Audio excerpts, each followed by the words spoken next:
Hello, it's Ashley from One Stitch After Another, and it's about 9:30 on Sunday the 17th of March, and I'm off to an Artisan and Reenactors market, and I thought you might find it interesting if I take you with me. So let's go and have a look.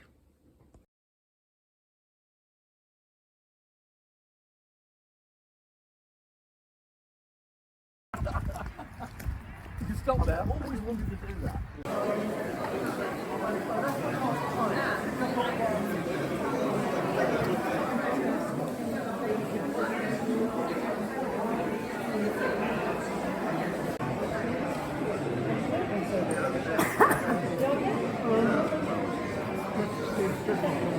If it's actually home. Yeah, you get a bit overwhelmed. Oh, that's really good. What do you see?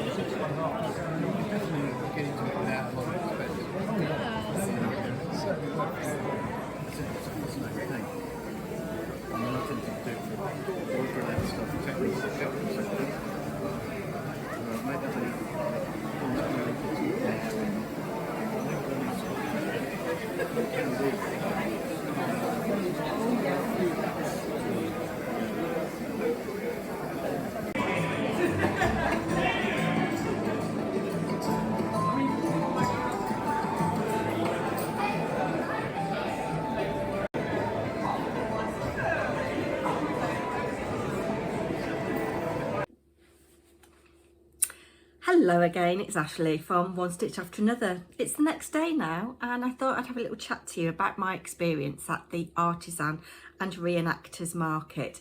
My husband and I went with a friend of his who is a member of the Sealed Knot, and in their local village they have a street fair every year, and they do something called the Car Park of the Caribbean. So our friend and his next door neighbour were looking for pirate costumes, and I thought I'd go along and see if there was anything for crafters. I've been to the original Reenactors market a couple of times in the past, and this Artisan market was much smaller, and I was hoping that there would be more craft-based items, but not so many as at the big original Reenactors market, if that makes sense. But I shall show you a couple of demonstrations that I filmed. I had an absolutely amazing time talking to some people who were extremely knowledgeable about very ancient crafts in some cases. So I'm going makeupless today because my skin is awful. You really wanted to know that, didn't you? And the sun is coming out. We just had a little bit of a grey, dull period of time, but the sun is coming out, which is quite nice. Can you see Mr. Nifty over there? I thought I'd put him in my background. Anyway, who should we talk about first? So in the arrival, little bit of footage there. One of the first ladies that I came across was a lady called Ruth, and I'll put her email in the description box. She didn't have a business card, but I had a really lovely chat with her, and she makes bespoke historical costumes from any period, and she was telling me about a client that she has who's an opera singer who insists on really authentic detail. And one of the really interesting things that she told me was that obviously when you're a proper classical singer, you use your diaphragm to breathe. I'm not saying that other singers don't, but she had to have a costume that was really, really authentic to the time period that she was singing about or in, but the corset had to move enough for a 4-inch expansion of her diaphragm when she was breathing heavily. And she told me that a lot of her buttons and lace and things and some of the fabrics she used to get from a gentleman in the Netherlands, and he came to an age where he was retiring and offered her quite a lot of his stock for sale. And one of the things that she had hidden on her stall was the most amazing little box, about so big, about so deep, are hundreds of mother of pearl buttons. Goodness only knows how old these buttons were, but They were beautiful. If I could have afforded the whole box, I would have made an offer for them. They were just absolutely divine. So yes, I had a really, really lovely chat with her. Then I met a really lovely lady called Julie. Everybody I met was really lovely. I don't know why I keep saying really lovely, but they were really lovely. Oh God, I'm really wittering on, aren't I? Yes, I met a lady called Julie who has a company called Bats and Balls, and she had many, many, many bats, and beautiful, beautiful colours, and some of them had a little tiny silver sparkle or holographic sparkle thread going through them. If I knew what to do with them, I would have bought some. But here's a little bit of footage of first of all her stall, if I haven't included that already, and then her showing me a little bit of spinning that she did. So I'll put that on now. When you turn the right switch on. So this is Norfolk corner. Julie from Bats and Balls, and she's just spinning some of her bats here. Yeah, well, I've got several of those. I do wish that I could spin, because there's so many gorgeous bats here.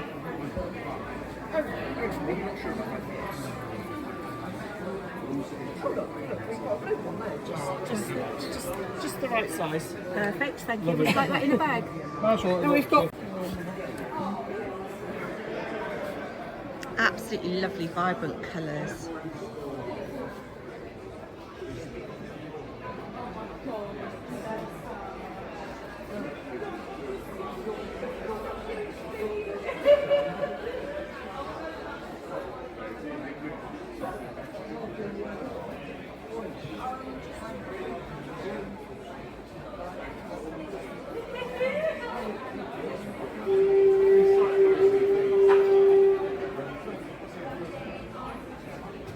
I'm not sure if I'm ready to stop it.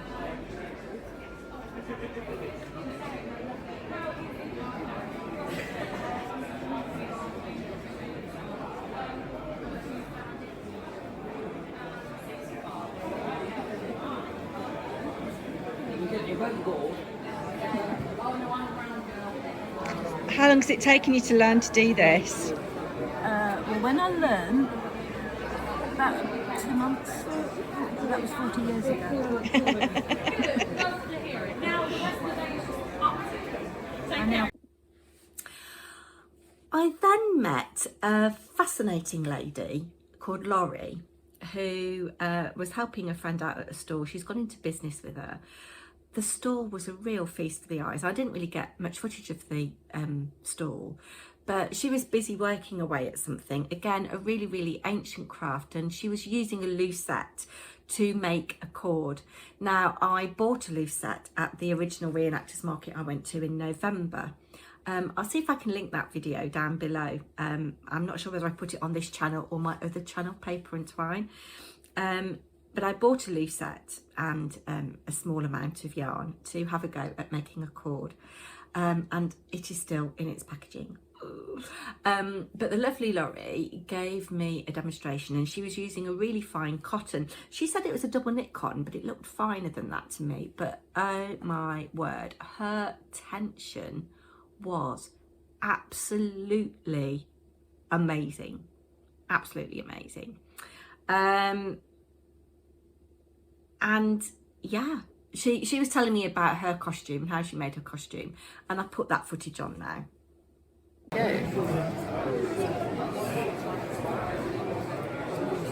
have to excuse my bitten nails. Don't worry about it. I think us crafters do have damaged fingernails, don't we, and things. No, these are bitten. So I can't make any excuse for damage whatsoever. So this is using a lucet to make a cord, which can be used for all kinds of purposes, but you're using them to be the drawstring through a little bag, aren't you? Exactly. You can use them for sort of costumes, where you attach them to the doublets with points. So it's got multiple use throughout many centuries, really. different people have different techniques. Yeah. It produces different knots, basically. This is the way I was taught many years ago by an old lady sitting in a tent at Kentwell. Oh, Kentwell. And what yarn are you using? It looks like a fine cotton. This is actually 100% cotton, and it's a double knit width. Oh, it is double knit. It's It a bit is, finer yeah. than that. You can use others such as 4-ply or embroidery cotton if you really want to, but you have to be really careful with the tension because you're pulled in strands, so it does make it uneven and it tends to knot a little. But you can get double knit cotton on the internet, all sorts of shades these days. But if you use wool, 100% wool, again with Reenactors, it's about authenticity. Yeah. Wool cords tend to go a bit fluffy, so I prefer to use cotton. The cotton's cleaner, isn't it? It for this is. kind of thing. It hasn't got the halo that perhaps an animal fibre would have. So these are 100% cotton, easily available on the internet from umpteen different suppliers, all shades. And how long would you say it would take you to make a metre of this cord? Probably somebody that's had a little bit of practice. You're talking about the best part of, for a metre, 2 hours. That's not bad, actually. About 2 Considering hours. it's such fine work.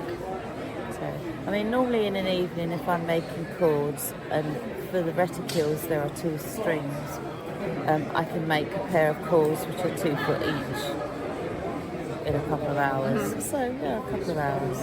And if you use really fine sort of embroidery threads, you can get really, really fine cords, but it takes forever. Yeah. Can I show people your lovely costume? You certainly may. So you've got a lovely hand knitted shawl.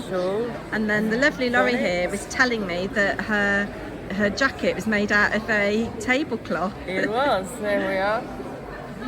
Isn't that amazing? Made out of a tablecloth and some fabric which is lined. It's a typical sort of Georgian style. And the bonnet is lovely. The bonnet was not made by ourselves. There was a trader here last year and I couldn't resist. So, and it completes the outfit perfectly. So it's tucked under here. It's a day dress, so there's no sort of fancy bits. So there we are. Fabulous. Fully dressed, complete with hat. And then I met Laurie's friend Jo, who was again the most inspirational crafts person. She had a journal that she'd embroidered, and it reminded me of Sherry Iris, if you know Sherry Iris, and her slow stitching. And I recommended Sherry to this woman. I think they'd have a lot in common. But this book, this journal that she'd embroidered on cloth was just absolutely stunning. She'd painted some of the backgrounds with images. She'd done watercolour backgrounds, very nature inspired by the sea. Here's a little bit of footage of her incredible album.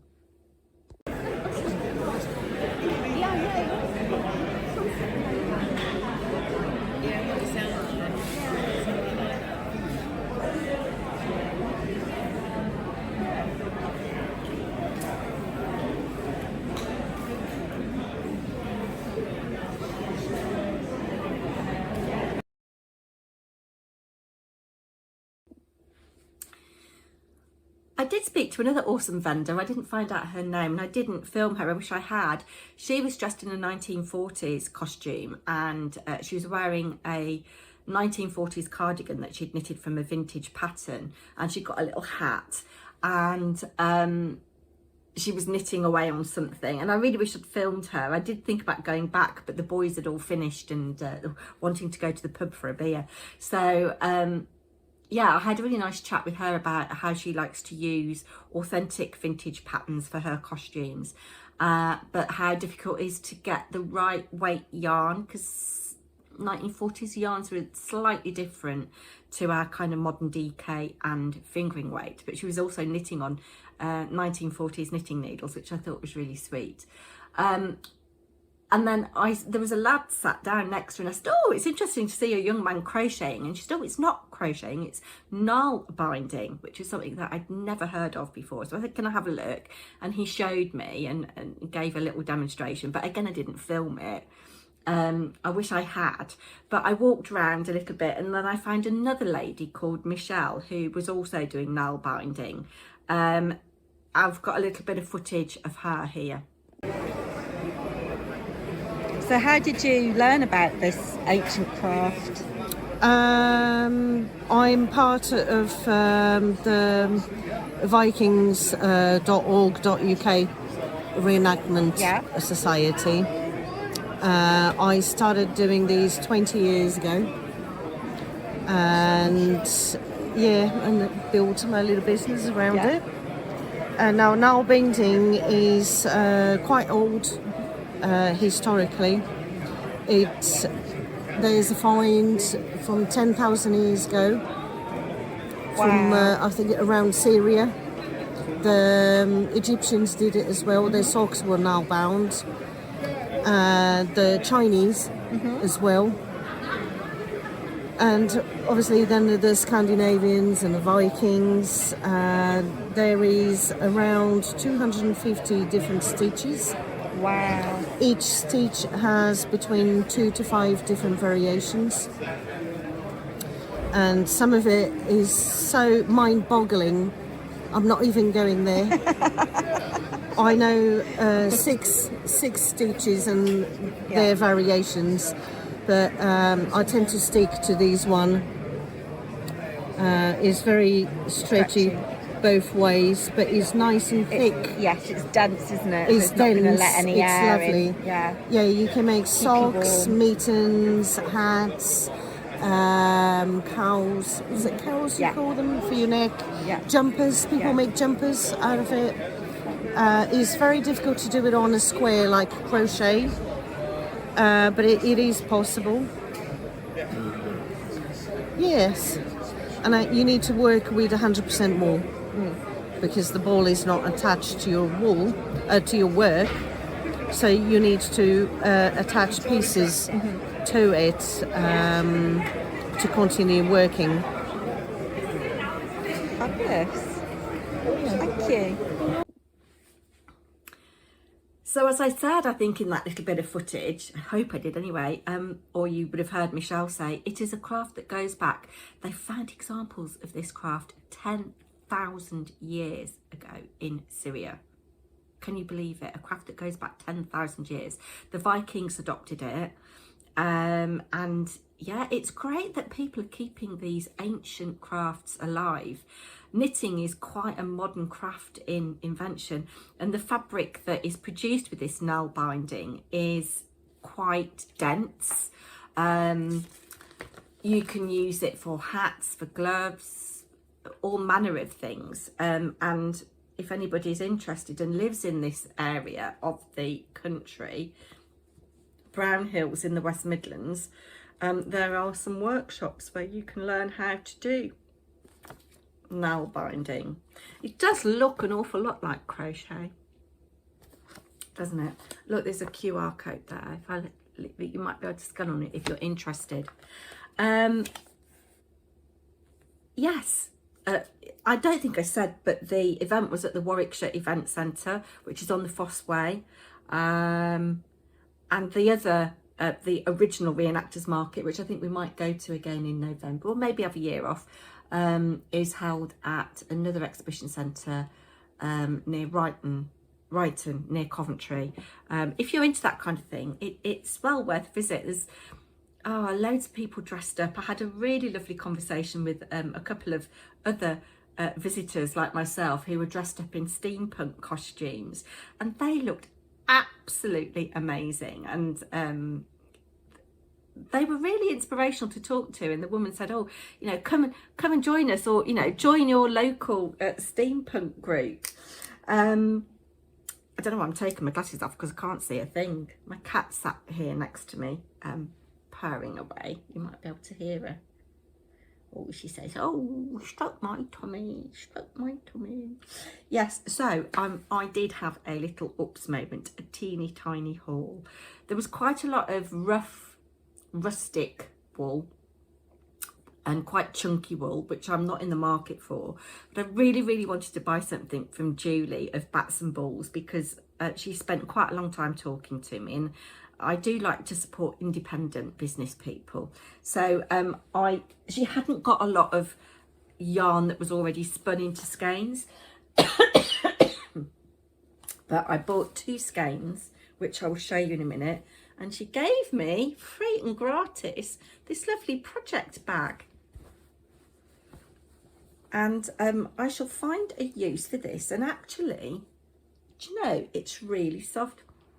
Oh, it smells very sheepy, very sheepy. So I've got 2 skeins of double knit Romney, and it was £8 a skein, 100 grams, if I haven't already said. Beautiful, beautiful buttery colour. And I think I might knit myself a hat. I don't know. Not a cowl, I don't think, because it is a bit rustic around the neck. I'm sorry if I've just biffed you with my microphone. But yes, that was really nice. And Julie does do workshops on how to spin using the spinning apparatus that she had. The other thing that I bought, I do a lot of paper crafting. So I bought this, the Tailor and Cutter. It was £5, but I'm going to use some of it in my paper crafting, and it's just really, really interesting. I mean, look at that lovely diagram. And this is from October the 6th, 1927, and it was priced at 4p back in the day, and I paid £5 for it. But there's lots of things that I can use for my paper crafting and put in journals and things. I just love it, all the old adverts and everything.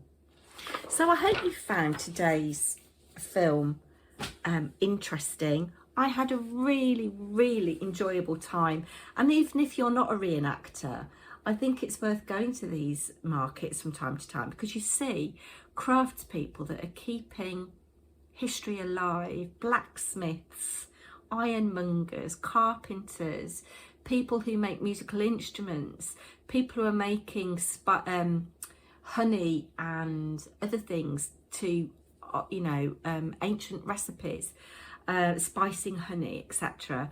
And I just find it really, really interesting. And I'd like to thank everybody that took the time to talk to me and allowed me to film them. I will, where I've got them, leave email addresses or websites in the description box. So a little bit different from me today. I do hope you've liked it. Please do remember to like, comment, share and subscribe if you're not already. And I look forward to hearing where you're from in the comment section, and look forward to seeing you soon. Do take care, and whatever you're working on, put love into every stitch.